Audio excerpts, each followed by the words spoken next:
सुनहरे गोबर की कथा। एक बार की बात है, किसी शहर में एक बड़े से पेड़ पर एक पक्षी रहता था जिसका नाम था सिंधूक। सबसे चौंकाने वाली बात यह थी कि उस पक्षी का मल सोने में बदल जाता था। यह बात किसी को भी पता नहीं थी। एक बार उस पेड़ के नीचे से एक शिकारी गुजर रहा था। शिकारी उस पेड़ के नीचे आराम करने के लिए ठहरा। वो आराम कर ही रहा था कि इतने में सिंधूक पक्षी ने उसके सामने मल त्याग कर दिया।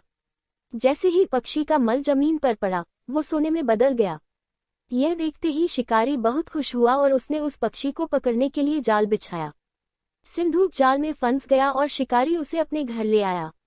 पिंजरे में बंद सिंधूक को देख शिकारी को चिंता सताने लगी कि अगर राजा को इस बारे में पता चला तो वो न सिर्फ सिंधूक को दरबार में पेश करने को कहेंगे बल्कि मुझे भी सजा देंगे। यह सोचकर डर के मारे शिकारी ने खुद ही सिंधूक को राज दरबार में पेश कर राजा को सारी बात बताई। राजा ने आदेश दिया कि सिंधूक को सावधानी से रखा जाए और उसे अच्छे से खाना खिलाया जाए। ये सब सुनने के बाद मंत्री ने राजा को कहा, आप इस बेवकूफ शिकारी की बात पर भरोसा मत कीजिए। कभी ऐसा होता है क्या कि कोई पक्षी सोने का मल त्याग करे? इसलिए अच्छा होगा कि इसे आजाद करने का आदेश दें। मंत्री की बात सुनकर राजा ने चिड़िया को आजाद करने का आदेश दिया। सिंधूक उड़ते उड़ते राजा के दरवाजे पर सोने का मल त्याग करके गया। यह देखते ही राजा ने मंत्रियों को उसे पकड़ने का आदेश दिया, लेकिन तब तक वो पक्षी उड़ चुका था।